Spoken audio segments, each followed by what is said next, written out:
Rocks di Shebek yang wah, ini chapter 1155 definisi absolute cinema. Nah, guys, episode sini kali ini kita akan bahas lagi spoiler untuk One Piece chapter 1155 yang lagi-lagi nih kita nggak akan banyak dapat chapter karena dikatakan minggu depan One Piece akan kembali libur. Yang berarti Oda belum kembali ke masa sebelumnya di mana 3 chapter rilis dan satunya libur, tetapi sekarang baru 2 chapter libur mulu yang entah nih apa yang sedang terjadi. Apakah mungkin dia sedang sangat sibuk sekali apalagi terkait live action dan juga banyak nih pengeluaran baru dari pihak One Piece staff tadi, terutama banyaknya sponsor dan juga brand deals dengan brand-brand yang sebenarnya cukup mewah juga. Dan mungkin yang paling baru kita juga melihatkan bagaimana Lego juga sudah brand deals dengan One Piece yang wah ini Oda banyak banget royaltinya di mana-mana. Dan dikatakan juga Oda akhirnya seperti yang dikatakan di chapter 1154 lalu kalau dia ingin mempunyai bantal dari Imo yang ternyata sudah sampai guys ke studio dari Oda yang nanti akan kita tampilkan untuk gambarnya. Yang wah lagi-lagi walaupun chapter sangat mantap tapi kebanyakan libur kan jadi gantung dan kentang juga untuk lanjutannya. Tapi kalau yang mari kita langsung saja untuk membahas spoiler untuk One Piece chapter 1155. Makanya pastikan kalian tonton video sampai habis agar tidak informasi yang miss dan juga setengah-setengah karena One Piece sudah masuk akal tapi akal bisa masuk. Dan buat para nakama player juga bisa bantu like video ini biar muncul ke nakama yang lainnya. Nah mari tanpa basa-basi lagi kita langsung saja wadaw.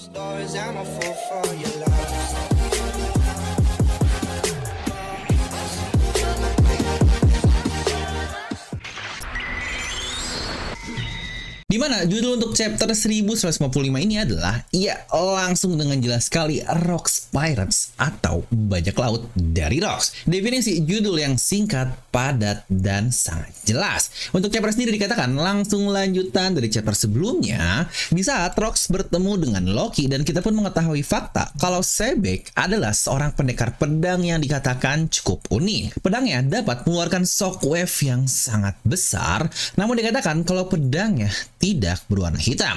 Yang lagi-lagi untuk shockwave besar ini sangat mencurigakan apakah mirip dengan Mihawk juga, tetapi bukankah dengan Oda yang membuatnya mengatakan kalau dia tidak memiliki pedang hitam dan juga dia adalah seorang pendekar, apakah lagi-lagi stok dari Mihawk akan meningkat karena toh dia adalah pendekar pedang terhebat dan juga pedangnya berwarna hitam yang ini Mihawk lagi-lagi banyak diagendakan. Yang apakah ini juga berarti momen gunung Underworld nih yang terbelah dengan mudahnya di chapter sebelumnya adalah ulah dari Rocks di Shebek ini. Yang sebenarnya ini gila banget sih, definisi gunung clean cut banget untuk penghancuran yang jangan lupa ini bukan gunung es biasa, tapi gunung sebesar Pulau Elbaf yang pasti ukurannya berkali lipat dibandingkan gunung biasa.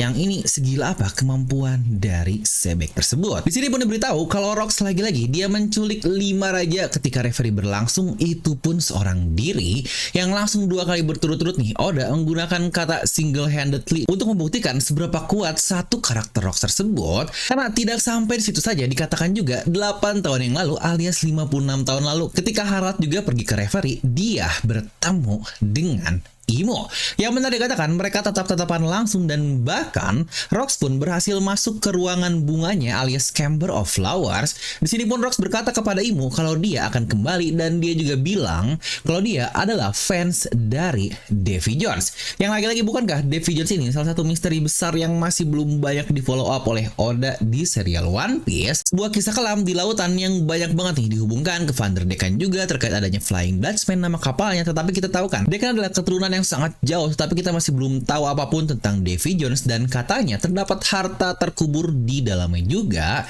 yang bahkan permainan Davy Backfight yang sebelumnya dimainkan oleh kru topi jerami ketika melawan Foxy pun itu masih satu plot hole yang sudah lama tetapi tidak ada follow up lain yang ternyata nanti akan kita dapatkan jawabannya di satu chapter ini juga. Yang menariknya di saat kita melihat Imo yang seharusnya masih pasti bentukannya siluet ya, di sini kita melihat juga Gunko yang ternyata dia adalah pelayan yang melayani Imo secara langsung pada saat itu atau setidaknya 56 tahun yang lalu. Mungkin cukup mirip ya dengan wanita full hitam yang bentukannya cukup aneh yang pernah kita lihat bersama dengan Imo juga. Di referee ini pula dikatakan Rox dan Harald bukanlah berteman dan bertemu seperti biasa, tetapi mereka ternyata sempat bertarung alias sempat clash. Dan dikatakan clashnya pun bukanlah clash singkat doang, karena dikatakan cukup ekstrim untuk pertarungannya, yang bahkan katanya hakinya benar-benar menyebar kemana-mana di seluruh tempat tersebut, yang pasti di Mary Joyce, yang sampai mirip seperti Roger melawan Shirohige. Yang bukankah ini sangat gila banget dan sangat wajar sekali. Kenapa kita mengetahui kalau Harald disebut sebagai The Great Warrior, satu-satunya sebutan yang pertama kali kita dengar dari seseorang yang ada di serial One Piece. Karena mungkin sebutan lain adalah seperti The Great Pirate. Untuk ini pun contohnya sudah cukup banyak, karena bahkan Luffy pun disebut The Great Pirate, dan juga The Great Swordman seperti Ryuma dan juga Mihawk. Tetapi untuk The Great Warrior, baru Harald lah yang kita dengar disebut dengan title atau epithet seperti itu. Yang di sini pun dikatakan Sebek dia menghancurkan gerbang keadilan dan mencuri kapal menggunakan uang dari Tenryubito. Yang sebenarnya untuk bagian ini pun saya masih cukup bingung nih, konteksnya apa? Apakah ketika dia masih kabur dari Mary Joyce, atau mungkin ini di timeline yang berbeda? Lagi-lagi kita masih belum jelas, karena ini lagi-lagi masih spoiler yang belum ada versi scanlessnya seperti apa. Jadi seperti biasalah, kita akan tunggu versi scanless nanti. Untuk versi ilegal ini hari Jumat, tapi versi legal pastikan baca dari Manga Plus di hari Minggu malam, yang biasanya bertepatan juga dengan review chapter lengkap dari channel Devil No Mi. Makanya jangan lupa untuk subscribe juga dan nyalakan bel notifikasinya ya. Yang dari situ pun dia bertarung di berbagai Devi Backpack untuk membuat krunya semakin kuat dan semakin kuat, yang lagi-lagi seperti yang barusan kita katakan. Apakah ini salah satu sudah kudagu lagi channel film yang pernah kita bahas juga, teori yang cukup lama, di mana sebuah pola yang dilakukan oleh Rox untuk merekrut kru-krunya yang sangat luar biasa adalah dengan menggunakan Devi Backpack yang pernah dilakukan oleh kru topi jerami. Karena seperti yang saya katakan sebelumnya, itu adalah salah satu plot hole dan belum ada follow up yang cukup lama, yang ternyata memang benar kalau digunakan oleh bajak laut Rox di era yang lama. Karena bukankah cukup unik sekali bagaimana Robin pun bisa tahu terkait satu permainan Devi Backpack ini yang ternyata dimainkan tidak lain dan tidak bukan langsung oleh si Rox-nya ini sendiri. Yang dari situ dia pun membentuk krunya yang berjumlah 6 orang, di mana 3 orangnya sudah kita lihat kemarin kan, yaitu Shirohige, Shiki, dan juga tante favorit kita alias Buckingham Stussy. Di mana 3 orang lainnya dikatakan adalah pertama smuggler pirate Ganzoi, lalu West si geng leader Marlon, di mana ada 2 karakter baru yang kita masih belum tahu siapa, bentukannya belum tahu juga bagaimana. Yang aduh, ini Oda lagi-lagi kebiasaan munculin 2 nama baru yang lagi-lagi out of nowhere dan bukan menunjukkan misteri lama, tetapi lagi-lagi bisa menjadi misteri baru. Apakah orang ini masih hidup dan mungkin akan muncul di timeline utama serial One Piece atau enggak, kita masih belum tahu. Karena bagaimana Oda tiba-tiba memunculkan 2 karakter yang namanya baru menjadi kru utama dari bajak laut luar biasa, yaitu Rox Pirate ini. Tapi ya lagi-lagi kita masih harus menunggu akan dibawa kemana oleh Oda Sensei, karena satu karakter lainnya dikatakan dia adalah pirate cult leader Wangzi, atau mungkin dalam kata lain yang sudah kita ketahui adalah Aochoku. Yang ternyata dia termasuk bajak laut generasi awal dari Rox Pirate, yang gak aneh juga kan, toh nantinya dia berkuasa di Hachinosu pasca bubarnya bajak laut Rox, yang seharusnya saat ini pun dia masih hidup. Karena ketika dalam masa time skip nih 2 tahun yang lalu, dia diusir dari Hachinosu dalam insiden Rocky Port, yang setidaknya insiden ini sudah kita ketahui melibatkan Kurohige, Koby, dan juga Torao pun. Ini bukan Torao yang bikin banyak video Shanks dan juga Ben Beckman, yang itu mah beda cerita.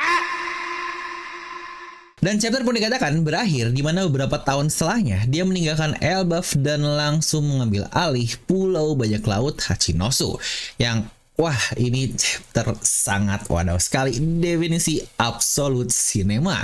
Yang wah, ini clean sheet banget sih. Rox kemunculan dari awal sampai sekarang benar-benar dibuat dengan impression yang luar biasa gila. Dimana dia berhasil ketemu dengan Imu, ngebunuh satu admiral, dan selamat dari semua itu, yang wah, ini definisi gila banget. Yang penasaran banget sih, apa kekuatan yang Rox miliki karena bisa sampai sehebat itu. Dimana kata-kata narator terkait Unique Swordman pun menurut saya cukup mencurigakan. Apakah ada buah iblis lain yang membuatnya bisa sehebat sekarang? Dimana bukankah banyak juga nih yang kolom komentar terkait teori yang bilang apakah jangan-jangan Teach sekarang dia memiliki jiwa Rox di dalam tubuhnya, makanya bisa memakan buah iblis lebih dari 1. Yang sejujurnya cukup menarik juga untuk teori tersebut, tetapi untuk saya sendiri kurang suka nih dengan masalah jiwa jika orang sudah mati tetapi tahu-tahu muncul lagi. Tetapi lain hal kalau orang ya memang belum terkonfirmasi mati dan dimunculkan. Yang kira-kira kalau menurut kalian gimana? Coba tuliskan pendapat kalian di kolom komentar di bawah. Nah, jadi itulah untuk video spoiler kali ini, di mana minggu depan One Piece libur dan untuk review seperti biasa akan kita rilis di hari Minggu nanti. Maka jangan lupa untuk subscribe dan nyalakan bel notifikasinya. Dan seperti biasa, semoga kalian terhibur dengan video ini. Like aja kalau kalian suka, dislike aja kalau suka, jangan lupa untuk subscribe dan juga share ke teman kalian. Gue Devil pamit, and I'll see you guys next time.